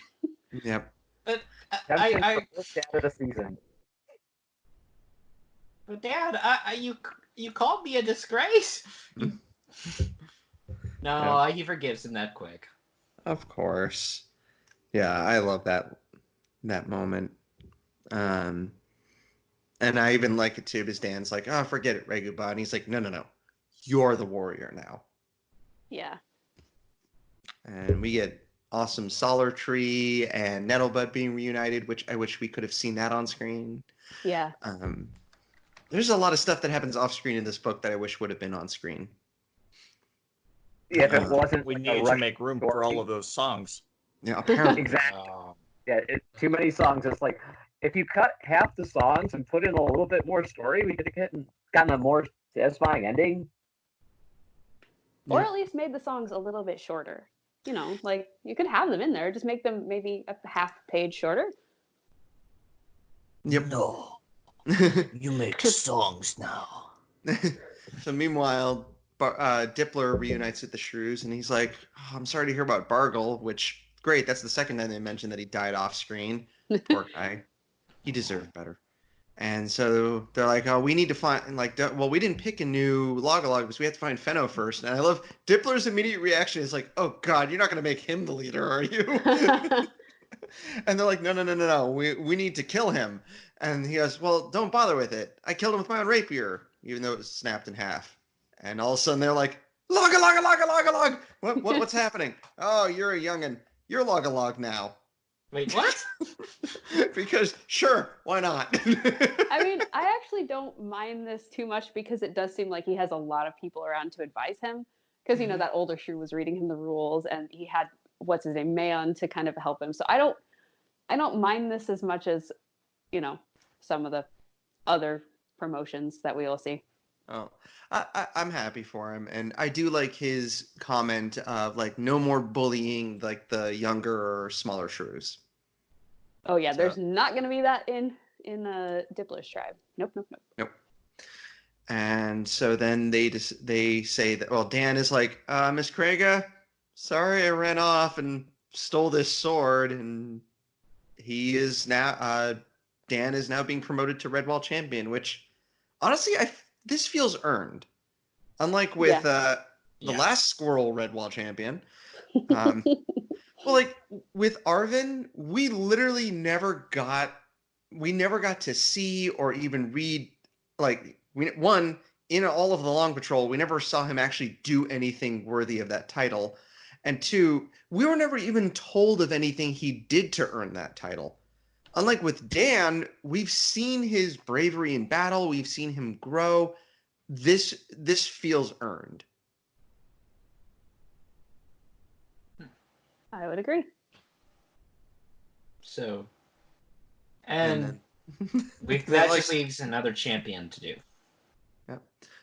Which I have to mention, until they pointed this out, until they mentioned the poem saying that only 3 of the chieftains would return, I didn't realize Burble wasn't in this scene. Oh yeah, that was weird. Like later we find out he's the chief of the he's the chief of the Riverheads. I'm like, how? What? When did that happen? Like how? Yeah. how I did didn't think that they happen? had a chieftain. Wait, what? Yeah, Yeah, well, I was I think confused by that. was they gave him the I'm assuming they gave him the green leaf. Yeah. But they never mentioned that either. Like this is yet another thing that happens off screen. I was gonna say, does he have to defeat the Gray One in like a battle to the death, or does the Gray One just submit to him? I would think that the Gray One would be plotting to steal the Leafwood and then like reassert himself as chief. You know, Yeah. I don't know. I feel like mean, that's Oh, go ahead. If you show yourself as chief and say, "Hey, look, I got the green stick," that means I'm chief now. It's kind of hard to say, "Well, I have it now, and he gave it to me." No, I didn't. Well, I mean, he shows. If he shows it to everyone in public, there's no way the Gray One can twist it and say, "No, this is secretly mine now." Well, maybe he would think of a way. I do feel like that's like an entire plot thread that wasn't really tied up well, because the way we left off with the other water voles was, we want to kill you. Yes. Like, they were actively trying to kill our heroes, and then all of a sudden, just during the epilogue, we're told, oh yeah, Burble's in charge now. Yeah, that was weird. Yeah. Like, I'm not going to really jump ahead that much. Like, don't get me wrong, I really like this book, but I feel like a lot of resolutions and things are not happening, like I said, not really quote-unquote on screen, and I'm not a fan of... I'm fine with like less important things happening off screen. Like, we didn't need to see Mokan's entire journey. That's fine. The little updates with him were good, but I feel like there's a lot of important things that we're not seeing and just being told offhand about. I agree. Mm-hmm. But yeah, Song's the Abbess now. Yep. She's As not a we sister. mentioned. She's not part of the order, but okay. To be fair, she has been the level-headed voice of reason throughout the entire story. And as we've seen throughout this book, Redwall kind of needed a leader and someone being level-headed and directing them throughout a lot of moments. And even though she is young, they do point out that the elders say they're going to help teach her and Dan how to really, learn and how to be a good abbess and a good champion. Mm-hmm. Yeah, I like that too. And I do like the joke she makes. Like, would you like a feast? Well, too bad. Yeah. I love that. And everyone's staring at her like, oh. You break my heart, Mother Abbess. I'm the Abbess now. Now Song has gone mad with power. And Feast! What? No feast? No fair. And I love Florian being like, saying to Rimrose, like, yeah, great sense of humor your daughter has. Totally bought into that. And then Twapple pegs him with a rock. I do laugh against Florian, and that makes me so happy. I do love how this ends with everyone walking inside and then Florian just shuts the door. And that feast gets covered in the epilogue. And I like how they point out that the water rats got a peaceful end, aside from Ula, Matthias, as you mentioned earlier, aside from Ula and Wills, like, they were just kind of haplessly following the Marlfoxes. Mm-hmm. And more mentions of Solar Tree and Nettlebud being reunited is wonderful.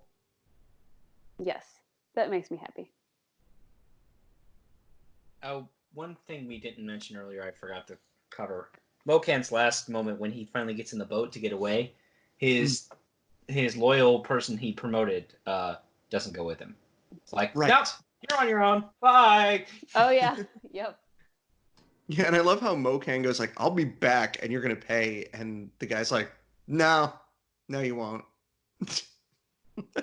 Anyway. Feeling pretty good about myself right now. Back to the epilogue. I can just imagine him watching when Mokan gets hit with the chains and gets eaten by the pikes. He just runs up and goes, ha ha! Yep. If you don't mind, I'll just read it, because it makes me happy. Go ahead. Turlo gave the logboat a hefty shove, shooting it out onto the lake, smiling happy at the irate Marlfox. Your killing days are over. Bad luck go with you, Majesty. Yep.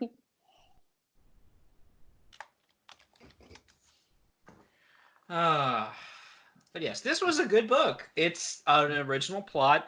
We have villains not motivated just by pure power for exchange, although that changes by the end of the book. Do we need to talk about the epilogue anymore? Oh wait, well, I like that Rimrose is the new recorder. Yeah. Oh yeah. And Florian and them tried to leave, and everyone was really sad. And then the cart sank or something. Breaks, yeah. Florian's like, I left, but I come back. We're back. Oh, it's only going to take you 3 seasons to build a cart, so you can stay with us. Yay! Yeah. And I love the very end of it where it says that this was written down and scribed by Florian himself, which is why the book is divided into acts instead of books, because he intends to do a complete production later. So if you're wondering why we literally began episode 1 of this 3-parter as me shouting action, well, here you go. Yep. Whoa. I do like the final line of or the final lines of, hence the 3 parts being named as acts rather than books. We crave your indulgence for this deviation. I remember picking this up as a kid, and I'm like, Act 1? What? Yeah, I remember being confused by that too. But yeah, it's a nice diversion. I'm not going to say it. Honestly, I think that's a neat little way to escape the status quo a little bit. Be like, oh no, these are acts, and there's Mhm. definitely like a production feel at times, like a lot of the stuff with Florian goofing around, and you can tell that either he has plenty of self-deprecating humor, or as we've mentioned, Dwapple got a hold of this and made some edits. Yes. Where do we rank this book on the line of The Long Patrol to Outcast of Redwall? Oh, Ouch. I'd say it's high to medium for me. It's doing something new, mostly, Yeah. and the padding of 8 or 9 songs per section aside, because that was one of the things that was starting to really get to me in the series by that point. It's not the formulaic things that the books to come will become.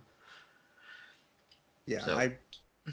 I really enjoyed this one. There was definitely some things that I forgot about it. Like, I honestly forgot how awesome Jangler was. Oh, Jangler's great. Yeah, Jangler is definitely one of the best characters in the book. And I liked the end of the villain in this one, the end for Mokan, which I do love the like dramatic one-on-one duels. Like, I love Martin versus Sarmina and stuff like that. But I think him getting eaten by the pike while trying to escape just worked perfectly for the type of character he was, Hmm. Yes. where he finally couldn't sneak his way out of a situation. So, yeah, no, this is definitely one I will come back to again. I really enjoyed this one. Oh yeah, me too. I mean, despite the things that I talked about before, like some of the stuff I thought at the end didn't get resolved that well, and then there were some off-screen things that I wish we would have seen. I don't mind the songs so much, just because usually when I'm always listening to this, so I'm never reading them and like gauging how many pages they are. So I'm just kind of like washing the dishes or doing other stuff. I'm like, oh, it's a song, okay, and then I kind of enjoy it because it's just in my ears rather than me having to read the whole thing. That makes sense. Oh no. Oh no, what? Hot dog What? bun on fire. What? Mhm. Okay, never mind. I put it up. What's on fire? I've been playing with matches throughout this entire Wait, What? podcast. Okay. Okay, come on. It's Okay, quarantine Drew over is now here, Dwapple. quarantine. And I've got a plate with some leftover chips in front of me. So I was like, well, I wonder if a chip would burn. So that's on fire. Okay. Drew? And that was. Okay. Then I tried bring to put it you out. the phrase.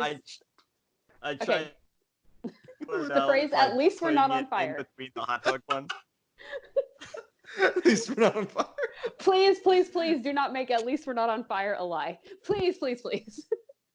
Kids, don't play with matches. Don't be like Drew. Yes. Dwapple We're plays not with on matches. fire yet. Don't be like Dwapple. Oh no, are we doing Goofus Gallant? Don't do what Dwapple does. The sun was setting outside my room, so I was just like, oh, it's getting dark in here. Well, yeah, and so I was like, well, in horror movies and stuff, you always see somebody like lights a match and then everything's illuminated. I was like, how much illumination would this provide? So I set one on, and then I held it to another, so then I had two. I was kind of flinging those around just to see like how far into like under my desk. Okay. Well. Can I get my summary now? Huh? Can I get my summary now? Yes, before please. we Yeah. deviate Now that we've into- established that Drew likes to burn things. Go ahead, Drew. Or Matthias. Matthias, rather. Sorry. I'm not a pyromaniac. Overall, if this was an actual play I was watching being performed, I'd call for an encore. The story does end a bit abruptly, but I enjoyed it. And the passing back and forth between the characters is well paced. You don't spend too much or too little time with any one particular group. The action was good, but not gratuitous. And while I could nitpick over small oversights here and there, the book, in my eyes, is a solid 8 out of 8.5 out of 5. 8.5 out of 5. 8.5 out of 10. I was gonna say, Minimum. whoa. Okay, no, it's not that good. 8.5 out of 10 minimum score. It's solid storytelling. I dropped a hot dog and now I don't know where it is.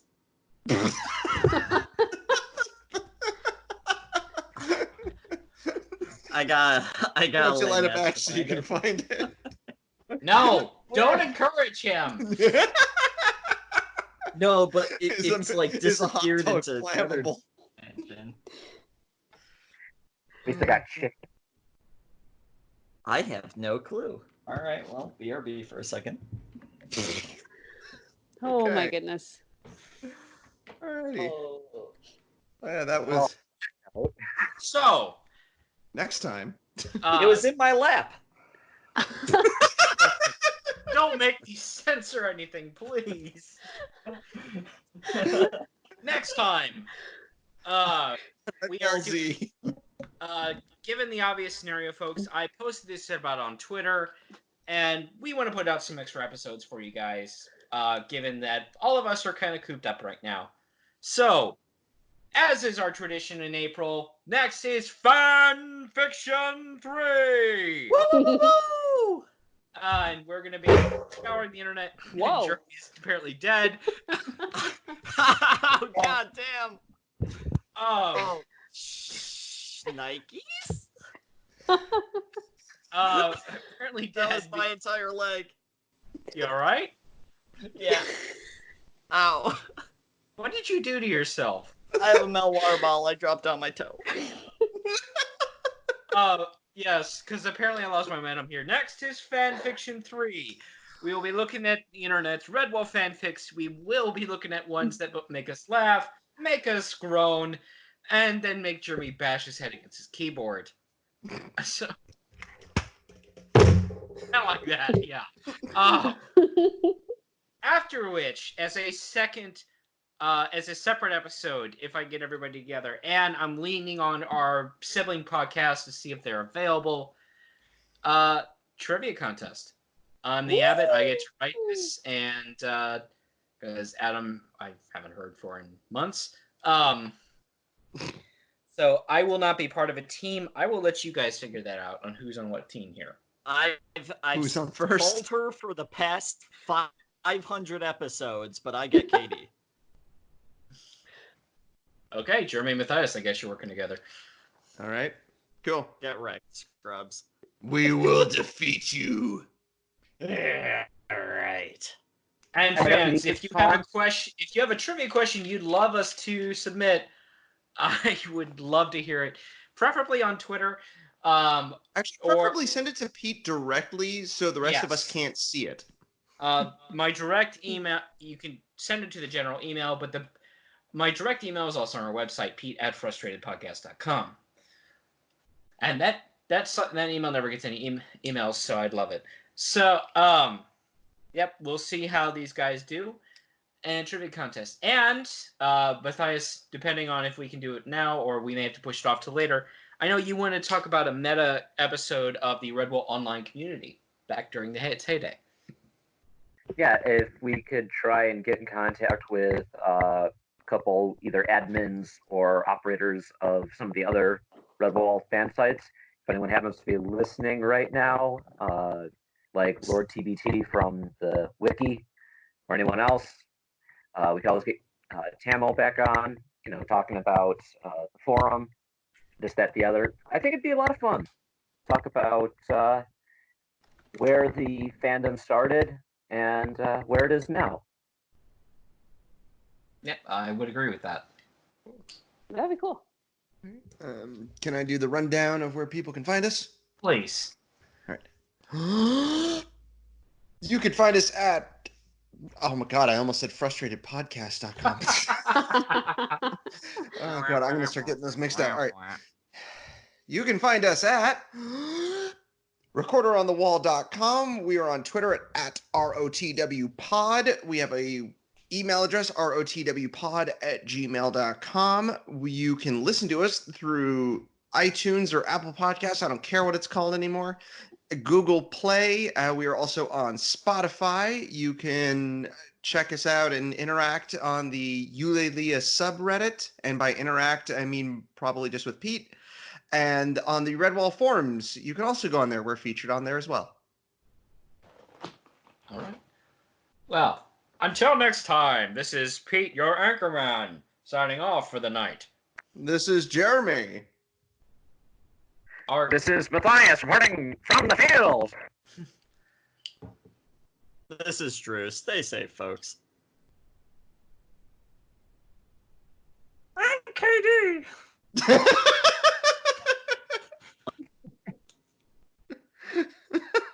You imitated her so hard she dropped off. she let it go. No! Yeah, come back. Where's she going? What happened? I don't know. Oh, we're leaving this in because it's funny. Oh. Have a good one. Yeah. I guess bye.